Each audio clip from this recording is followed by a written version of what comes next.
Top of the morning, folks. See you piling on this Easter Eve.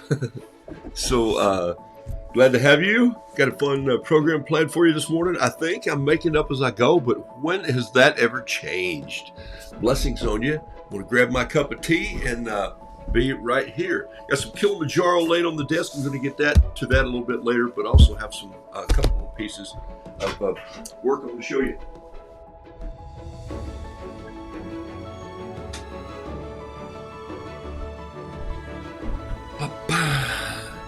Let me say good morning here as we plow through some of this.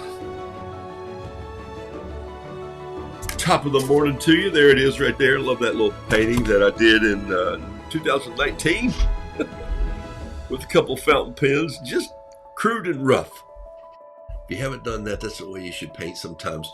Dorothy Beasley, thanks for being on the show this morning. Good morning to you. And Beverly Schmidt. Good morning, Roo people.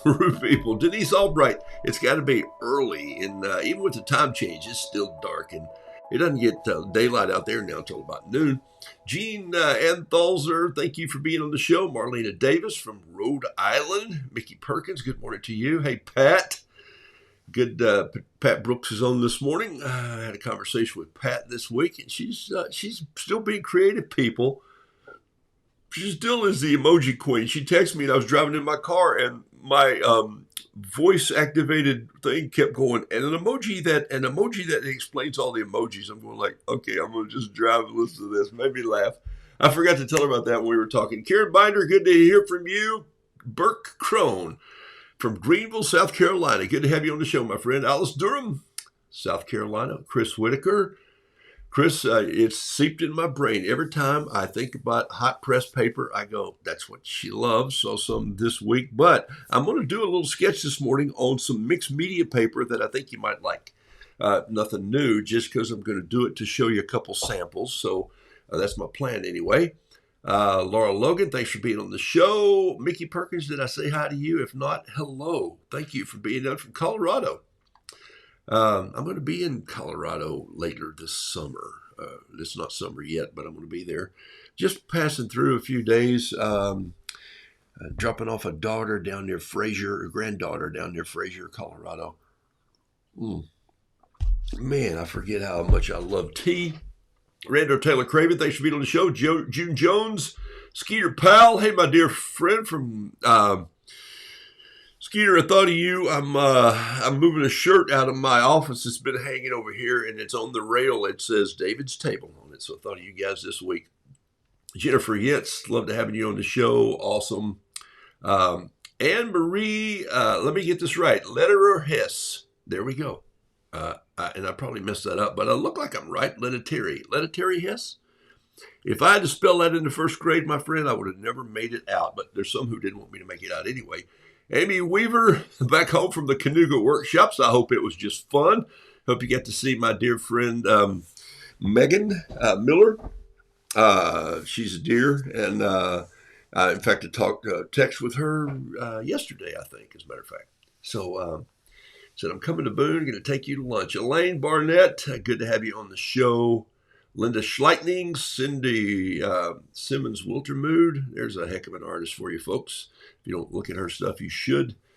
Just some dear, there's a lot of talented people on this. Dolores Boland, thank you for being here. Jason Nicholas, Saturday morning from New Jersey. And believe it or not, folks, she's on here. We need to have a moment of a standing ovation for Terry Tardy Turquoise is on the show. Hey, the Potter has been back at it, and last time I saw her in January, they were building a new place for her to do her kiln and pottery, and I hope that's coming to fruition for you, my friend. She and her husband, we met we didn't meet again. We met again. We were in Anaheim, California. So, all right, glad you guys are on the show today. Let's get to it here. It's showtime. It's time to think like an artist. And so here's what we're going to do. I'm going to travel some this year, so I'm not changing my style. I'll always paint always is, you should never say never, right? I am going to paint my whimsical. It's just who I am. It's my storytellers. Those my roosters and my bees, and sometimes the shrimp and the lobsters that I paint now. And they're just laying around everywhere. They're little pieces of ones. There's one right there, just kind of crawling over the book. I kind of like that little cutoff piece. My point is that those are my storytellers. Those are my captions. Yesterday, not for Easter, because I don't think rabbits have anything to do with Easter, but that's why I painted that rabbit yesterday, and which reminded me of the funny story I posted. And I post things that I remember and that are true enough to put back on here. But I painted a little bunny about 4 years ago, three and a half, 4 years ago, and someone said, "Oh my gosh, I'd like to buy that." And I go, "Well, I'm just trying to do something here." And I painted one that was so bad I just threw it away. And people said, "Don't throw it away," and that's what started down the bunny trail. And I hope those of you who seriously take your art seriously have gotten better at just sometimes sending things down the bunny trail. What I mean by that is throwing them away, put them in the rubbish bin, as Charlie Mackesy would say. They just goes to the rubbish. Here's a rubbish bin, and just put in the rubbish. And so the reason for that is because you can do better. You should do better. And there's a point where they stay on the desk long enough to see if I'll work with them. Some things I'll go, I'm going to let that dry completely. I'm going to come back to it in a week or two, and I'm going to look at it, and I'm going to go, why didn't you do this with that? Why didn't you change that to this? Why didn't you go there? And there I am. Good morning to you. I'm Michael. Grandkids call me Ruth. Thanks for being on the show today. And so today I'm going to actually paint this again. Let me go to my picture in pictures. And it, boom. I'm going to paint this little island again today, and I'm going to show you how I do it real quickly, not because I'm in a mad rush all the time. I'm really not. In fact, I'm an old guy who loves the word pace very well. And so I think that you should work when the brain is firing, and when the brain's not firing, I think you ought to make a cup of tea and read a good story and sip off into a nap if you can. I don't do that very often, but because I have a lot of projects, but at the same time, I find times where my brain is activated, and it literally is in 2 or 3 hour sections. So I'll go, I'd love to sleep to 9 o'clock, but by 6 or earlier, sometimes earlier. Sometimes I've been up at 4:30 going like, I can't get that off my mind. I might as well go work on it. And I'll do 3 or 4 hours of work, and then I'll go have some tea and just say, I think I'm going to go just chill for a little bit. And I may have a 3 hour section and I chill. So my day is broken into segments instead of what we do in this country as a work routine of you got to be at work at 9 and you don't get off till 5. You get 30 minutes for lunch or an hour for lunch. And my point is, those are not my most creative moments. One of the two might come in there. I might have an after lunch splurge where I just have to go lay my head down like I did in first grade on the little pillow and dream about cowboys. Take a nap time in lunch. I'm going like, whoa, who wants a nap time? You go like, that's what I need. But I also know that there's a time when I must go into that. And creatively, I have found that for the last, 8, 9 months, I walk into that breakfast table. I love that table downstairs in our kitchen. I walk in there and that parquet table just says, I was made to be created on. And I'll make a cup of tea and sit down, and I'll have my vest with my. In fact, I think I need to go get some pens. I think I left them in there. But I have my vest sometimes with my pockets in it, my little pallet, and all that, and I left it hanging on the rail outside. And I'll just do a creative piece of art. And that's how that bunny came along. Here he is, by the way. This is the bunny. And I wanted to paint. I got to his nose, and I was doing pretty well. And I did this in pencil because I'm thinking, what's he going to look like? And I did the little bumps here, and their eyes sort of stick out from their heads. I was doing pretty well. And then I got to his nose, and I thought, I came down this way, and I thought, most bunnies we don't ever see them with their mouths open. And so mine are characters. So I wanted to do a little talk. And then I put my pen, and I made it really dark. And when I did that, I thought, he just spoke to me. And what he's saying was what I wrote on here. Of course, we're playful. Carol is feeding them again. She feeds them bread. Nobody can believe that rabbits eat bread. And they come every day at about from 4:05 to 4:25. I don't know. Maybe they got a rabbit watch, but they just show up, and I've got pictures literally to prove it. I'm not going to show them to you today because And they're not as colorful as mine. They're just great. I've never really wanted to paint them. And they got 4 legs, and they're 4 hard legs. And I don't paint that. Notice.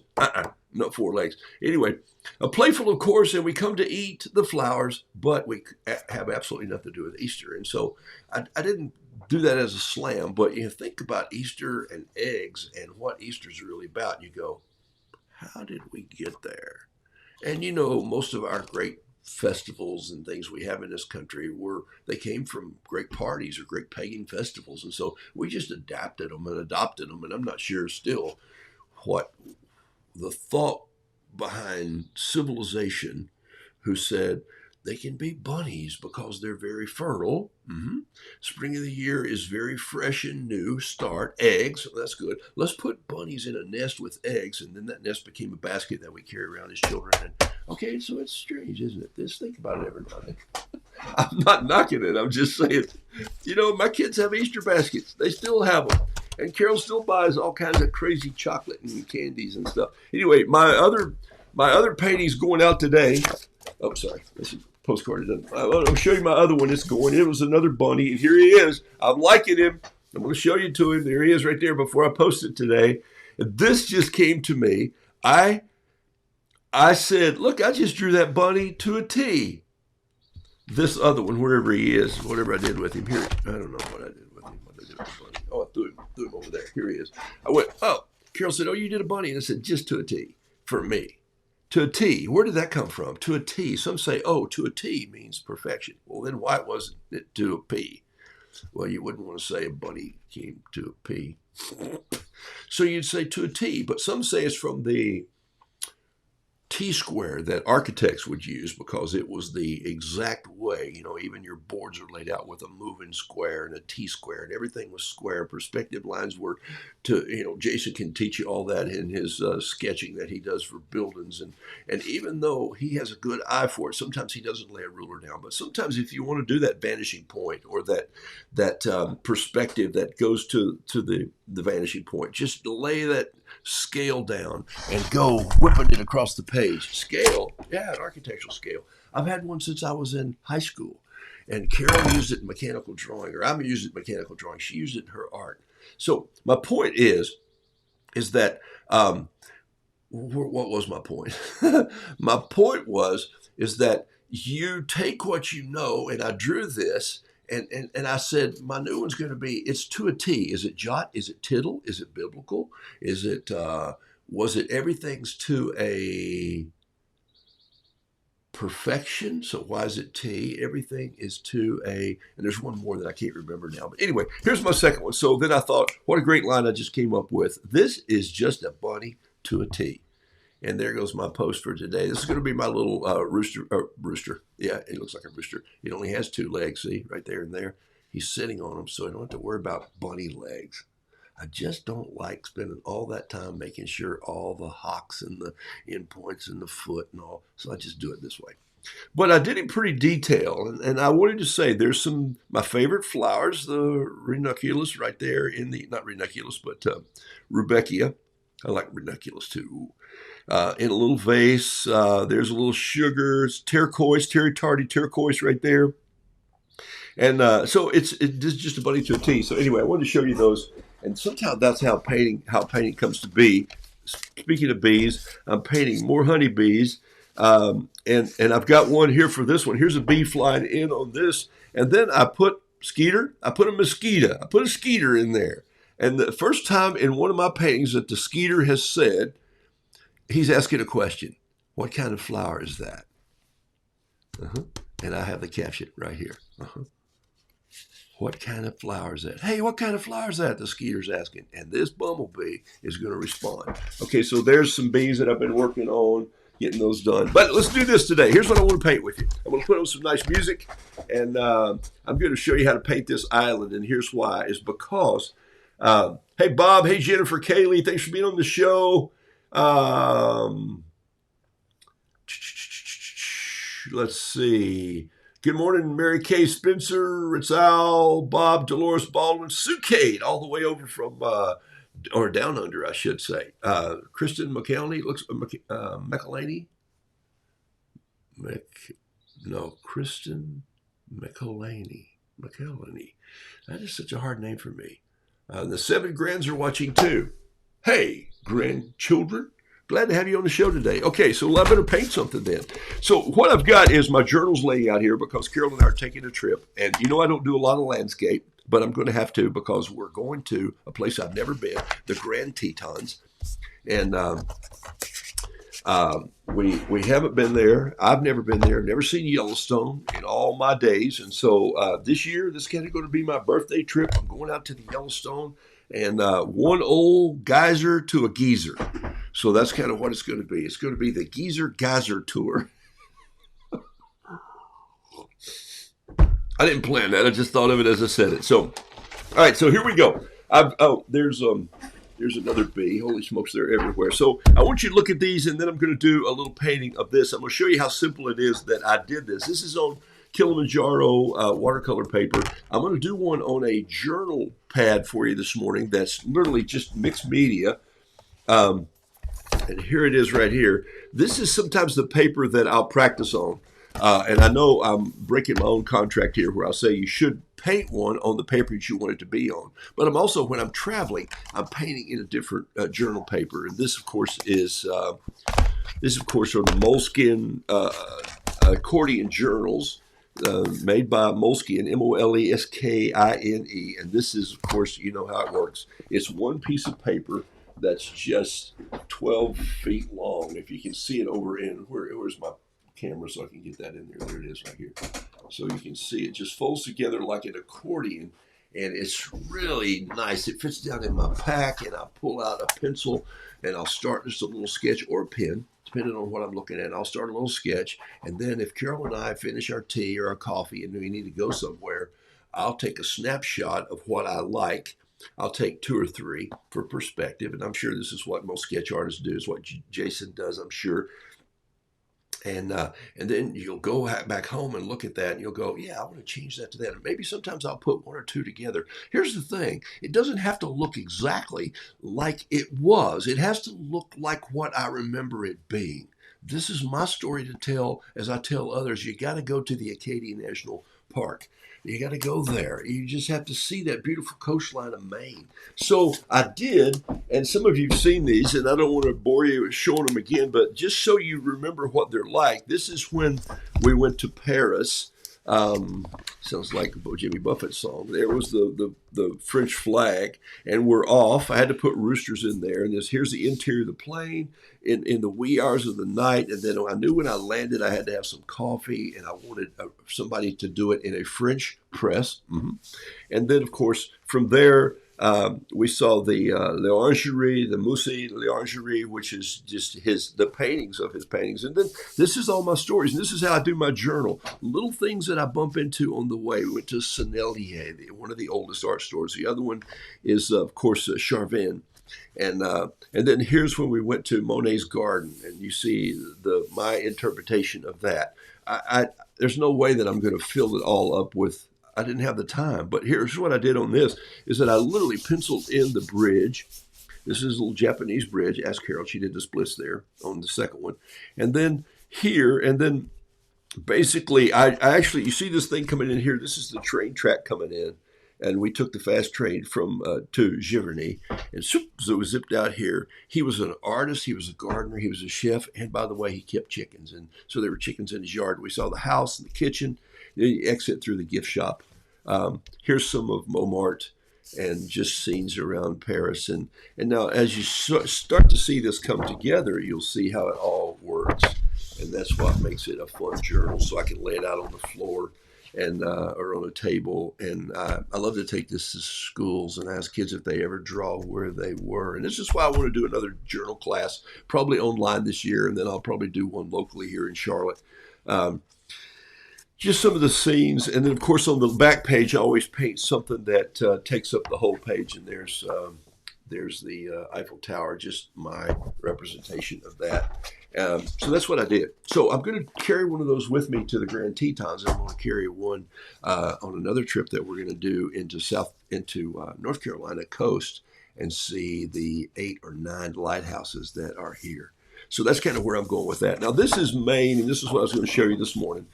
And here is when I went into Acadia. right here. You're starting to see some of the Acadia forest come to fruition right here. And this is what I want to paint this morning. There's how I remember it when I was in Acadia. There it is.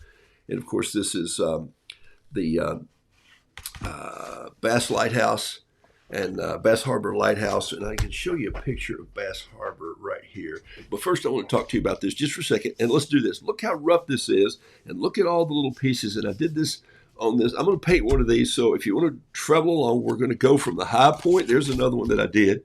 A little brighter because it's different paper. Remember, this is journal paper. It's not as bright white. The colors don't pop as much. So here we go. And then this this painting I repaint quite often because I did my show from there a couple of days. I streamed from there, and I just sat on the edge of this this bay for 3 days and just painted and reflected and read. And man, so I'm going to go back to Maine. And on the last page again, of course, I painted a big lobster in his trap, and that's my last page painting. So these have become the way that I want to journal the rest of my life. And so I'm going to show you how to do one right here. So let's just take it. The rocks you see have a lot of orange and red in them. Well, dirt does that. Natural iron in the earth and rust. Rocks rust. You know, they don't rust like metal, but that rust color comes down. So let me show you a couple pictures. I just pulled a couple, and here's what I'll keep sometimes. Let's see. New scene. Nope. New scene. Here it is, right here. There we go. Here's a couple. Look at the way the rocks are made here. Look how are created. These are on a slide coming down, but you see all the natural breaks in them, and these are more gray looking. But let me show you. I'm going to go through a couple more. Take a look at this. It's just remarkable. Now, this was shot with a camera, and it had some effects. The water is coming in, but honestly, sometimes the water comes in and just gets foamy white, and you can see I did that in my painting. I'll show you back again in a second. Here's another one. Look at the color when the sun hits, and take a look at the trees here. Look how spindly they are. These pines. These what we would call in North Carolina a jack pine. This would be a white pine or a fir, a blue Douglas. But just look at that, and you'll get a good feel of what we're looking at. And there's the one that I did. Here is the lighthouse. Also, let me move this over. What? How do I get it? How do I get in that? That's weird. Where's that painting? Oh, I see. It's a small painting. Ta-da, dummy. This was the back side of that lighthouse that you saw, the Bass Harbor Lighthouse. And this is shot from the water. I didn't shoot this. I just grabbed this. But this is a good way to grab photos for reference. Just go and type in a national and say, give me top 3 photos or whatever. Those of you who live in California know that if you've been down the Sawdust Trail in Laguna Beach, that art world there, you know you're going to see some landscape paintings that are just off the chart. They are just unbelievable. They're going to be remarkable. They're going to have a ton of orange and yellows and blues in them. And so here we go. Long intro, but this is it. Now, so here's what I did this morning. I just grabbed a pen and I started, let's see, I'm going to start a fresh one here for you, just like this. And I'm going to grab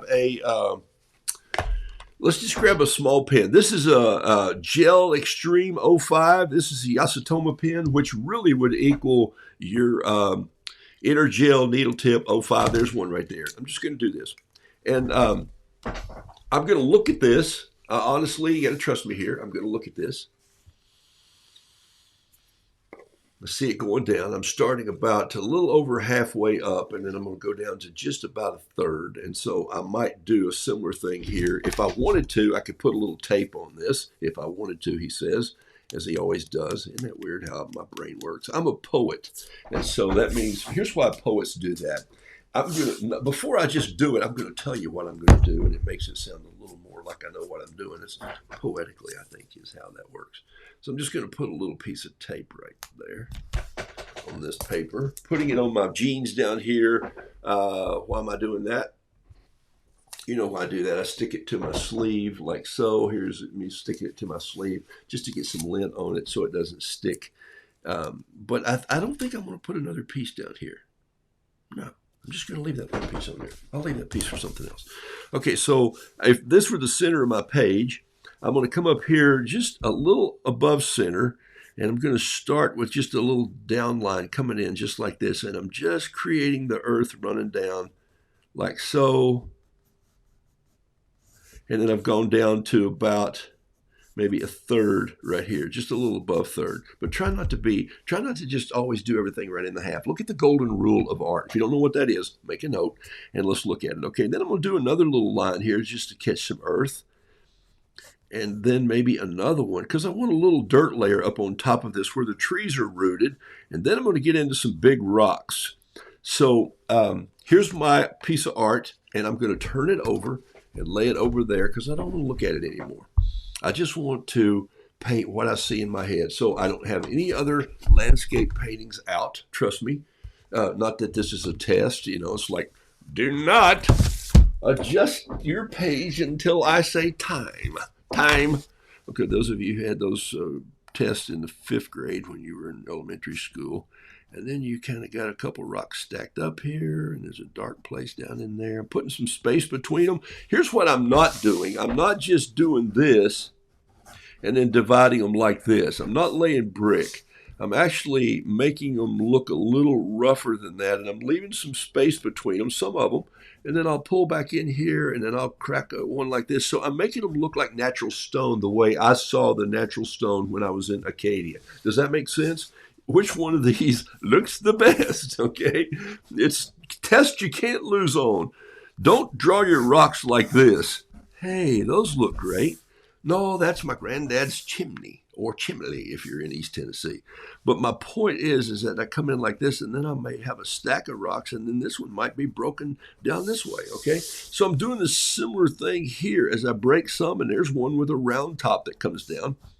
Here's a little more. Now, what I want to do here is I want to come off this and come down this way with just, because I think I'm going to put a waterfall right in there against that, okay?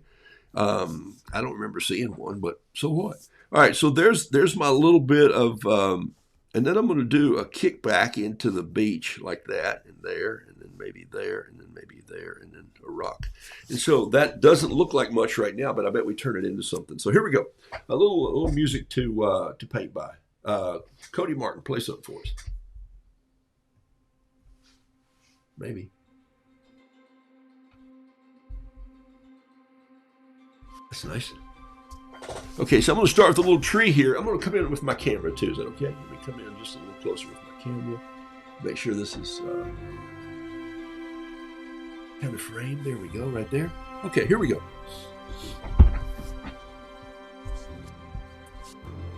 I'm just going to start with the little line up here at the top, and I'm not going to bring the line all the way down.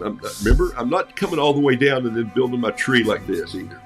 I'm just letting the pen dance this beautiful classical music that I picked this morning. And I'm just going to come down a little bit like I do my Christmas trees, but a little more with just some windswept limbs out there. And I'm letting them.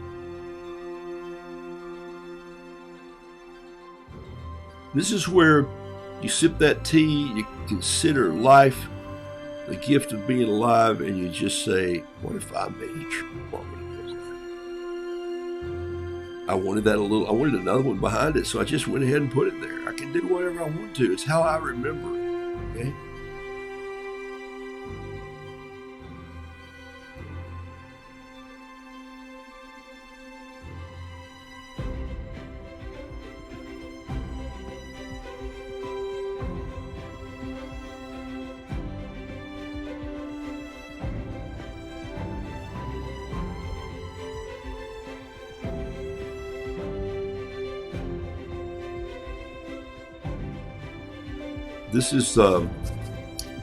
This paper is a mixed media journal. I'm going to show you what it is. It's Canson. It's very inexpensive. Find it at big box stores. Matter of fact, I think I got an email from Michael's today. I did get this at Cheap Joe's because I was there buying some Kilimanjaro paper.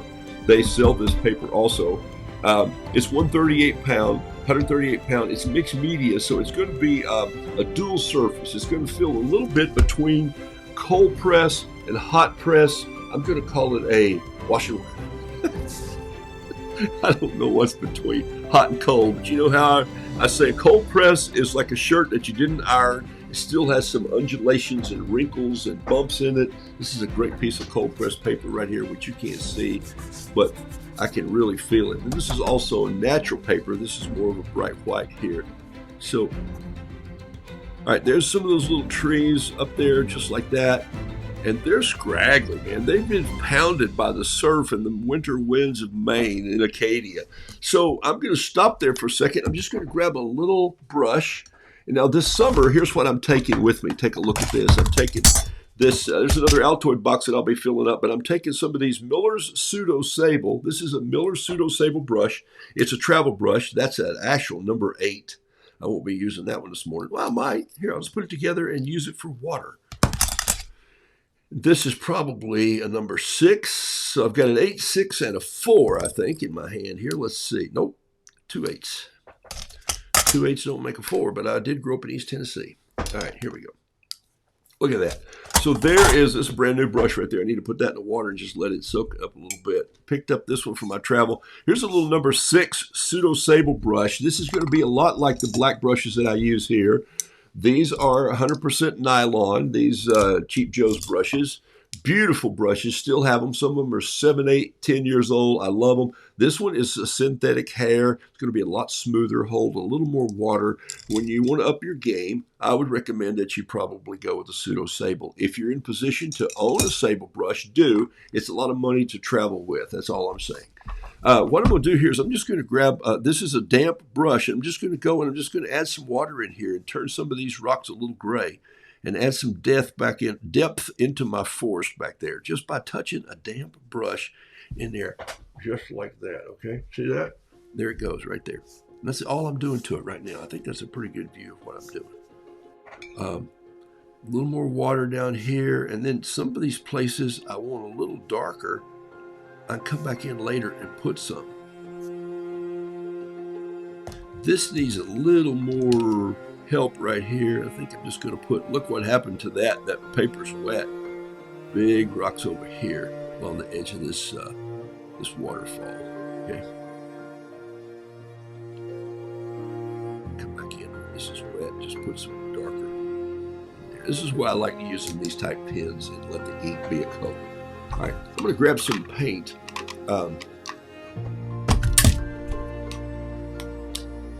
This is the palette that I took to France with me, and also to Maine with me. It was sent to me by Charvin, and so I'm just going to go in here now. And I'm going to grab some of this, and I think I'll start at the top. I just changed directions right there, just that fast on it. I'm going to come in here and I'm going to get a little bit of this green, and I'm going to go into here, yellow, green. See it? And where's my paper towel? I'm just playing here. Remember, I'm not looking at anything other than just what's in my mind's view of what this was. So I'm just wetting this brush, touching it down in here into the ink. I think you can see everything I'm doing pretty well right there. And I'm not in the way for the first time, huh? Okay.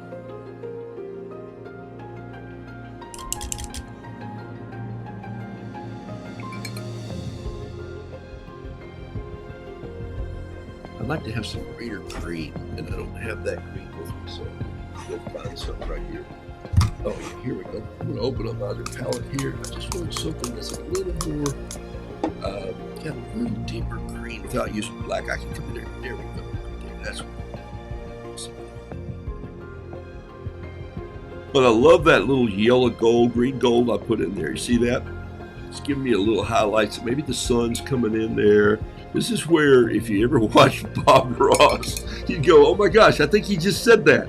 I think what you're saying here is that you're just letting the colors do what they want. And you say, maybe the sun's hitting the tops of those trees a little bit.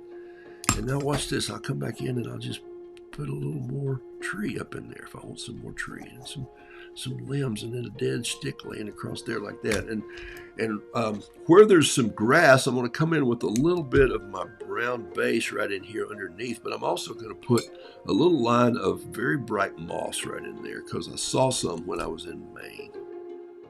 Some underneath. And then I'm going to drop a little bit of yellow down in these rocks. What? And then I'm going to go get some orange. And I'm going to drop some orange in here just like this. And then I'm going to drop in some of this kind of a, what the heck is that? It is a,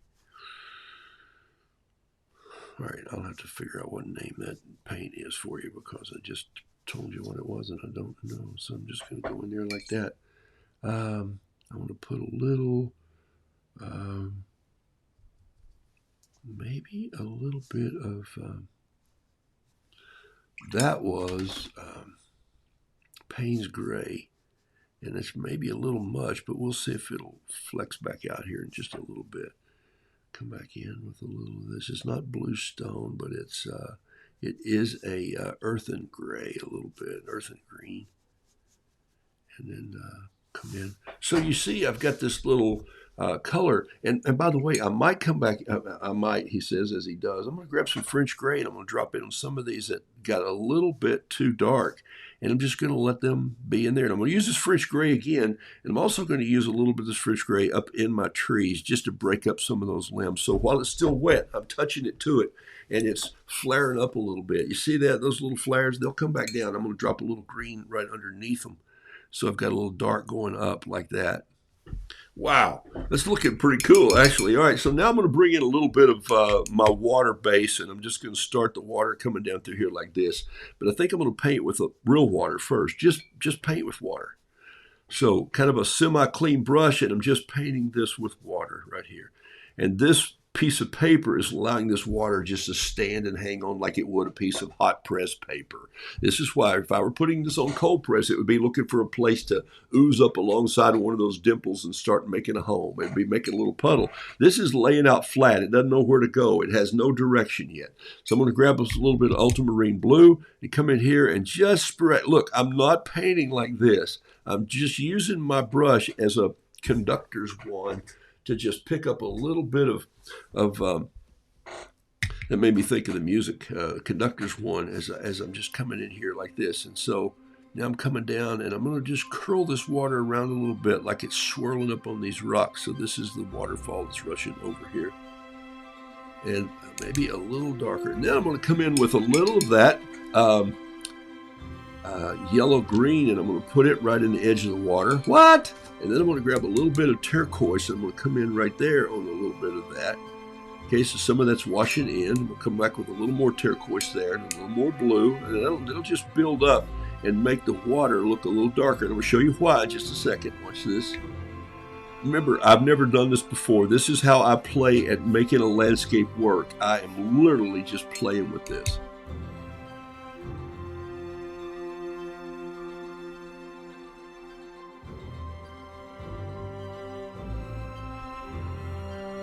All right, there's a splash that just chased right up the rock. Did you see that? I didn't paint that up through there. There's one that did splash. Hold on, get that paper towel, get this out of the sky here. But I like that one. All right, I need a little more of that rock coming up right here. Just a little dark rocks down here. They're kind of under the water. Too much, man. That brush holds so much paint. It's scary. It's one of those pseudo travel brushes. They're called Miller's Pseudo Sable. This is kind of an expensive brush.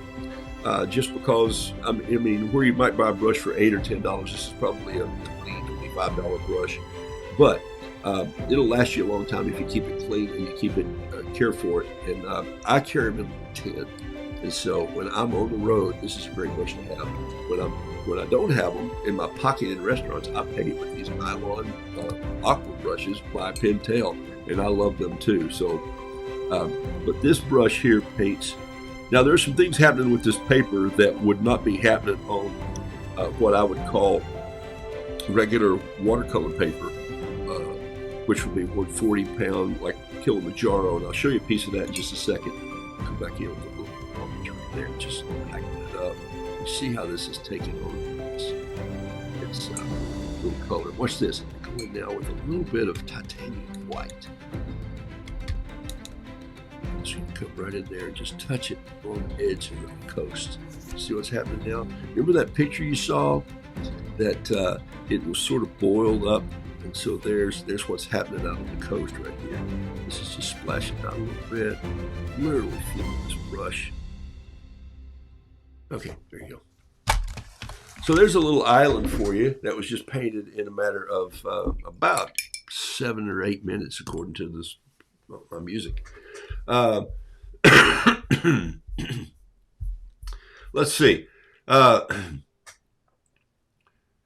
Cheap Joe's has a set of travel brushes. Donna Buckley, yes, they do.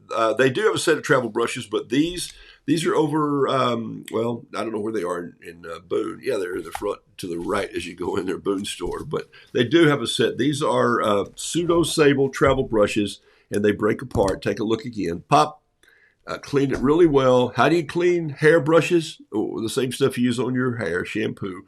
But that's with oil or acrylics. Watercolor, they usually come out. Don't let them dry. Don't let paint dry in your brushes.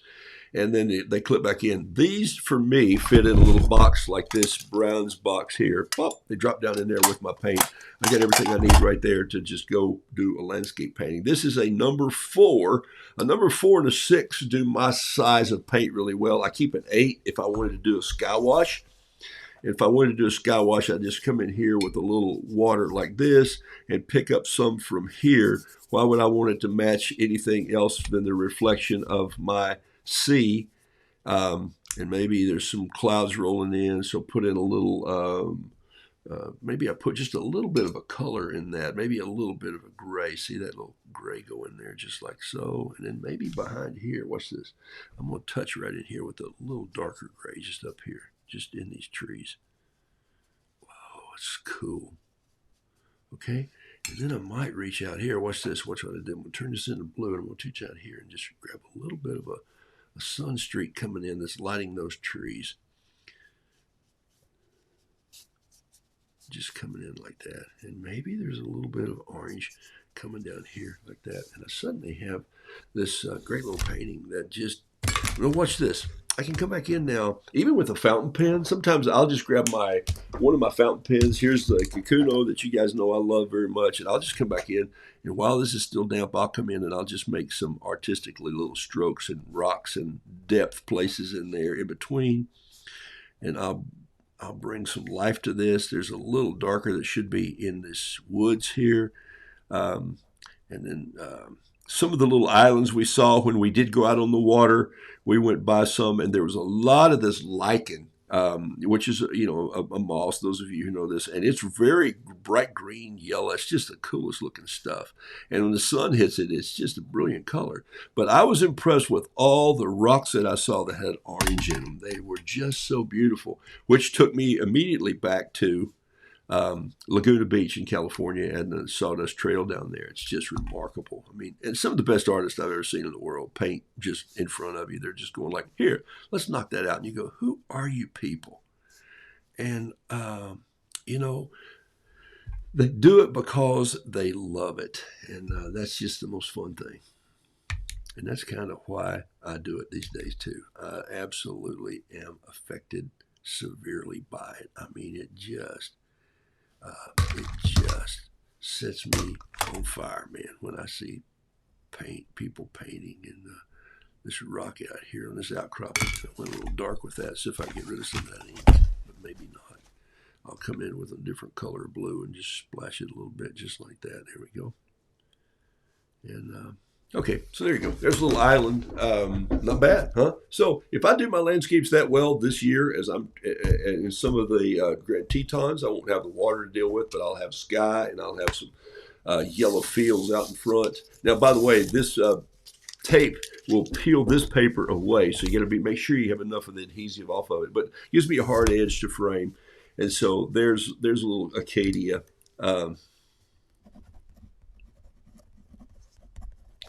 Acadia test, okay, on this paper. So, gives me a good idea. All right, there we go. Now, if I were on a piece of Kilimanjaro, yeah, then I do the same thing. I'm going to put a little more tape on my pants leg here, and we'll do the same thing just one more time. Not saying that you have to go paint this, but it's a great way to play and just create a little island. And maybe you live where there's a little island, you just got little scraggly trees or whatever. If I had my way, here's a number 2 preppy pen. Let's see, let's do this one in a fountain pen and see what happens. All right, so I'm going to do the same thing. I'm going to start up here like this, and this one I'm just going to let the island sort of go out from where it starts here. I'm just going to let it come down like this. And look, I'm just drawing a line to come out. That's far enough, okay? And there's There's some stones. Doing it the same way. They're not all symmetrical. Remember that. You're not laying brick here. They're just stacked in here, and you may have a big old hole where one's broken off and it's stacked over the other one, and then there's one that comes down, and then it's lined out. So don't put them too close together. There may be a round one. Who says they all have to be square? But the way the ground is made there, the way God created the earth, the plates moving, I'm telling you, it created these pile of rocks that are just remarkable. And so the ones out here, there's one standing there, and then I like putting this alcove back in like this. It just shows, this is just a stripe across. Do the same thing with your trees here. I'm not going to paint this whole one out for you. I'm going to jump ship in just a second, but I want to show you what this looks like with a number 2 Preppy pen. This is a very inexpensive pen, uses carbon ink. Looks like there's still a little bit of ink left in it. This is a $5 pen at Cheap Joe's. Okay, $5 fountain pen, and if you take care of it and dip it in water every now and then and just kind of keep it clean, it's going to do pretty well. And there's one of those big old long trees. You see, I'm just scriggling that tree down through there like that. Okay, that can't be too hard. This is, anybody can paint a little tree like this. Here's what we do, folks. We think, oh, I need a tree, so I'm going to draw the tree down, and I'm going to draw the little limbs, and then I'm going to try and fill it all in. Stop doing that. And those of you who do, or don't do Christmas trees like you did in Miss Skelton's 3rd grade class, just do these little branches, and then sometimes they come back out toward you, and that's fine because you're going to fill that up. In this case, I want these to look a little more majestic, and I want them to look like you don't really see the limbs coming down this way. You just see the cross piece limbs of these big old trees that are out there. And then you see this ground, and here's another ground layer right here, and I might just put some weeds and sticks, and then every now and then there's a little deciduous tree in there, so I could just put a little tiny deciduous tree in there like this. There's not a whole lot, but there are some. Most of the Acacia has these up in the mountainside, but now near the sea, these little pines, well, they're not little anymore. Some of them are 40, 50, 60 feet tall. They have this amazing deal. So there, this is on, remember what I told you this is on watercolor paper. So just going to have to prove it to you here. Watch this. Come in with a little bit of this. And look at this on this paper. Oh my gosh. And you wonder why I like 140 pound. Holy smokes. It's just pristine. I'm just dancing on these little trees. And I'm not trying to paint everything. This is where it's just perfect to run out of the lines. Grab a little bit of yellow and just dump it in there. Where's my green gold? I wanted some of that. Just beautiful little color in there. Here it is right here. That's it right there. Just that little bit of green gold coming down. And then I can just take some of these and just tiny little brush strokes out like this. I do talk to myself like this when I'm actually painting, and I'm not even online. It's kind of scary, isn't it? All right, so see how more beautiful those are already? So you can see why I like practicing on the same paper that I paint on. But I'm working with a journal this year, so I'll have to use a little less water. One thing about these brushes, they carry a ton of water. Great for watercolor paper. This does not. It shuts it off pretty fast. Or I can use a smaller little brush or a nylon brush that may not carry as much water. Okay, I'm going to move on from this, but I'll give you an idea of what that looks like. And I don't just try to paint them all. I just do some splotches, and then I come back in and grab some of those darker colors and just pop that on top of the orange like this. And you see, now if I'm out journaling, this is kind of what's going to happen. I'm going to do it a little bit faster, just like you're seeing me do it right now. And you're going to get a real feel for how quickly some of these rocks, and I wanted some gray, how some of these rocks and some of them come together. A little bit of gray, a little bit of brown, and you've really got, and some a titanium buff or French gray, and you're going to get the rock colors that you need. Even if some people use a little bit of tan sometimes to go in and just get a tan, to me looks like orange rust. And so there's one that's done really fast. Now, I can come back once that dries and clean that up and make a really fun little painting out of it. All right, I hope that's helpful. What are you most excited to paint while on your trip? I think it won't take me long to paint the Grand Tetons, Jason. That's a great question because I think there's probably just one side, and the shadows and the peaks. I'm going to do that in black and white a little bit, I think. I think I painted an idea of it yesterday. Let's see, on some Soho paper. There's a little rough sketch, and I haven't ever really seen them in person, but I just saw a little postcard in Carol's book she's looking at. So I just painted that, and I did this pine way out of perspective there. There's a little Grand Teton. Here's one that's just literally, boom, that quick. This was probably about 5 minutes of me looking at the points and going, I'm going to start, instead of starting here and working down, which I could have, I started here and worked from left to right, and I took the points, and then I doubled them over, and then I went here, and then here, and then so for me now, all I got to do is come back in here, and I can get this. I can bring this piece down here. If I want a little more shadow right here, I could bring it in or in there, or maybe even right in here. And I could, where's that brush I had? It's probably still damp enough to even work this in. Look at that. I just shadowed right in just like that.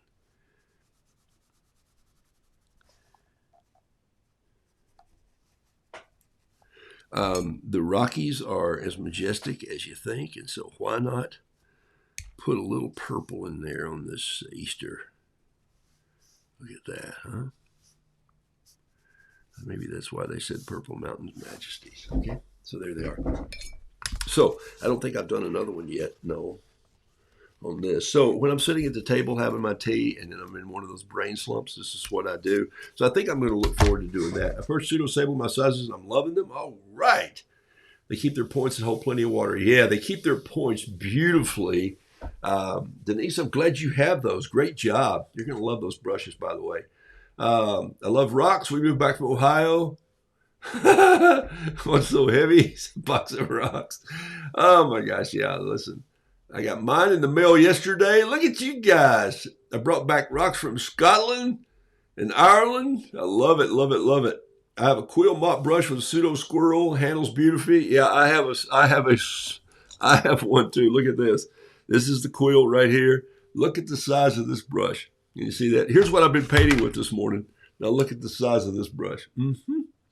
Okay, so this is what they would call a quill, or I used to own some squirrel tails that were like this. My daughter still paints with a lot of what we call the squirrel tail brush. She absolutely loves them. Love my preppies. Be careful when you're changing. I've cracked several of the barrels. Yeah, boy, good thought, Jason. You got to handle the plastic on the preppy pins is fragile. It's a good thing they're just $5. So make sure you got at least one rock and roll. Mark Lason, you're a crazy man. Can't see what you're doing? Well, not now. I'm sorry about that, Amy. Less is more of these type sketches. I agree. I have your penguin painting from a while ago. Yeah, I don't paint many penguins either, okay? Jackie Childress Shepherd, thanks for being on the show this morning. And Jackie Browse, thank you. Snake River Canyon, how could I forget that? Because when I was a boy, I rode a motorcycle, so who would I know about but Evel Knievel, right? And so, love that you practice before you go. And thanks, Jason, you picked up on something that I want you to understand right away, and that's this, is that I don't just go there and go, oh, I hope I'm going to do this okay. So I know I'm going. And now in the down times of when I'm just working on stuff, I'll give myself a little project to say, ooh, I want to find a picture and paint something like that. And then when I see it for real, it's going to cause me to up and I hope do it just a little bit better. And so that's kind of one of the most fun things you do is practice, practice, practice. Why do I call this 8:57? Well, that's what time I started painting. But also, if you add it up, it equals 20. So if you're doing 20 minutes of painting a day, if you're doing 20 minutes of painting a day, I'm just going to tell you right now, if you are, in a few months,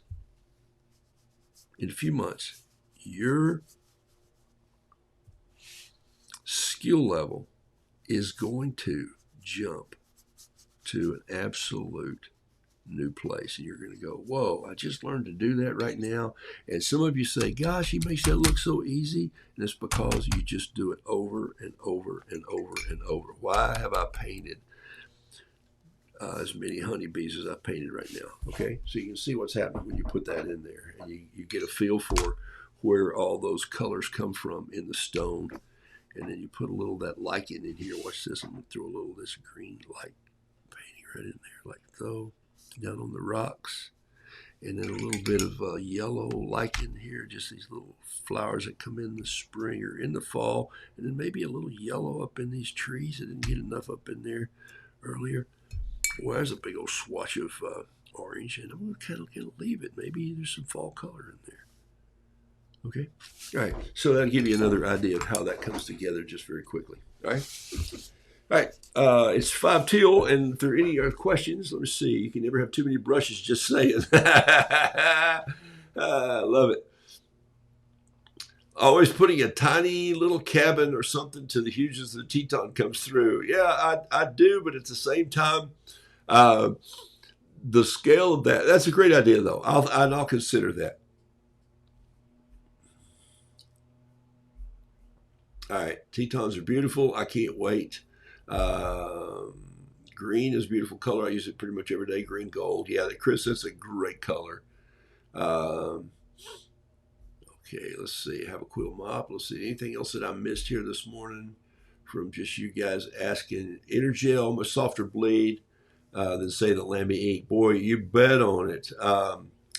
It depends on the paper, too. If you're on journal paper, the ink gel will eventually dry up and lead, but if it's on watercolor paper, it'll stay alive a little longer and you can come back to it. Some of my journals are on slicker paper, like my note journal that I take, or I can go back a month or two later and still wake it up with a little bit of water. Intergel is much softer. There's not a whole lot of difference between the colors, I think. Here's the Intergel right here. I'll show you this morning before I leave. Let me just pull this down here, right here. I think you can see right here pretty well, right there. Let me pull this in. There's a box right here, and let me just do 1, 2, 3, 4, 5 little runs. This is it's called the Extreme Gel. This is a Yasutoma brush. Here is the 5. I do this quite often because sometimes I will forget just which one has the most blues in it. There's 5. That's the 5. Here's the 7.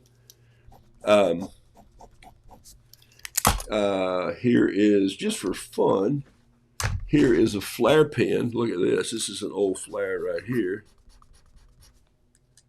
And then here's my fine line flare, which was discontinued in about 2010. But I've got a few of them left. And so let me grab that little brush here. Here's that number clean brush. And take a swipe across here. Take a look. I'm going to go swipe here. Swipe here. Swipe here. Swipe here. Swipe here. Now clean brush, I'm just going to pull across. Pull, pull, pull, pull, and pull. And so there's the look of those brushes, so you can see what happens. And I'm going to do it again, and watch this one start to come out. Look at that bleed. That's pretty cool. And these two are really close. This one, the Yasutoma pen has a little more blue in it, so I don't mind it being around the rocks and painting with that. This one has a little more purpley gray in it. That's the 7. The 7 and the 5. And I think it's just pigment in the ink because it's a bolder stroke. This is the flare, and it has all kinds of purple and Payne's gray in it. That's an old flare pen, and this is a true almost bluish Payne's gray. I miss this pen. I would use it all the time on my early sketches when I was just starting, and so I really haven't found anything that equals that. This pen right here is the ultra fine flare. They changed. Now it's a darker pen.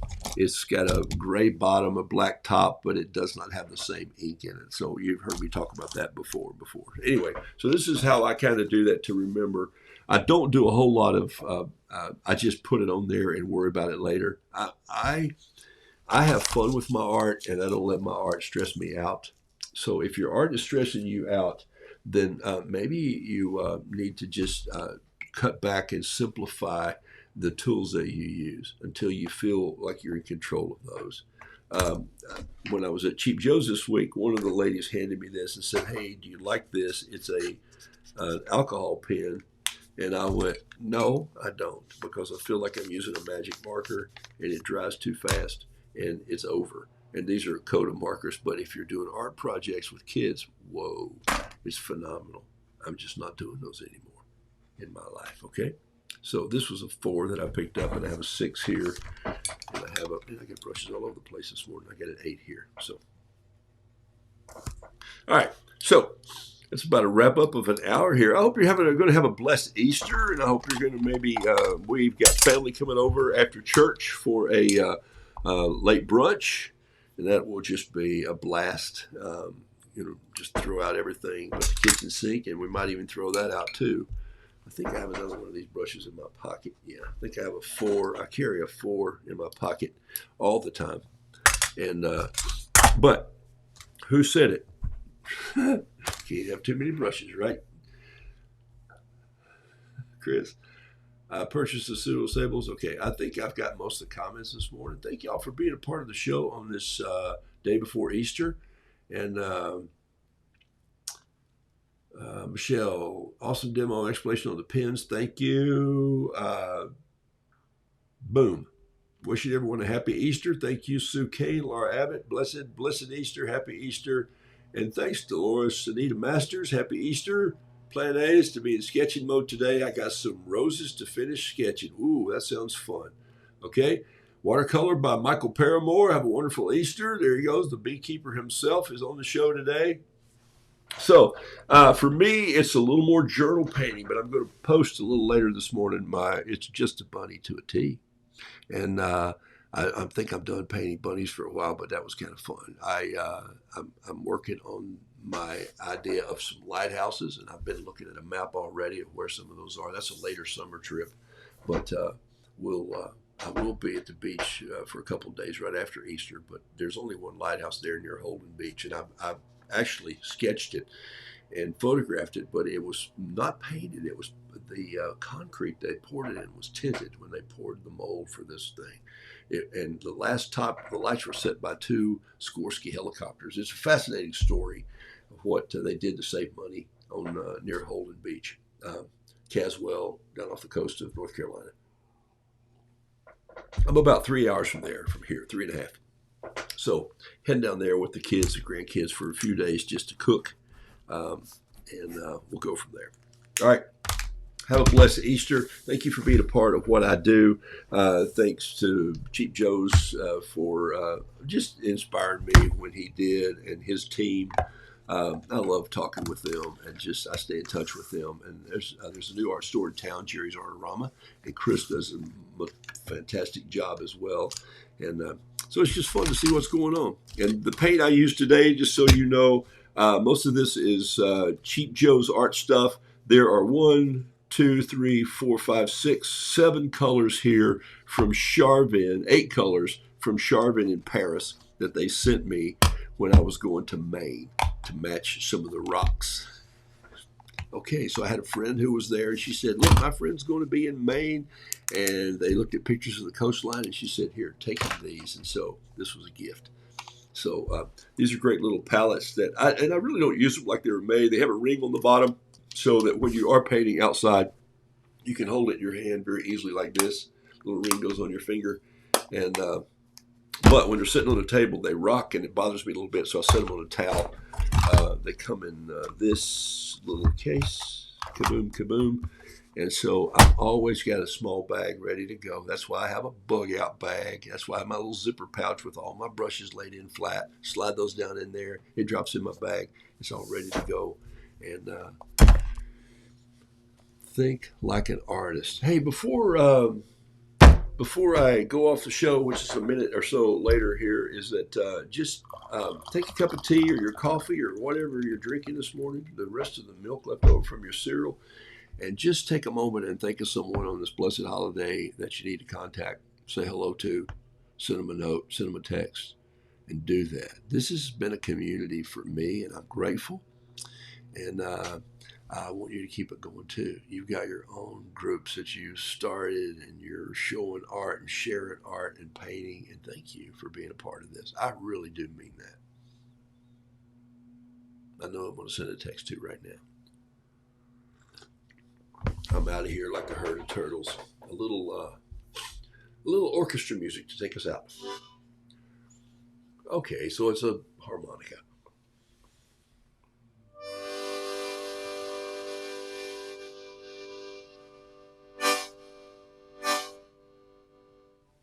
little over dramatic.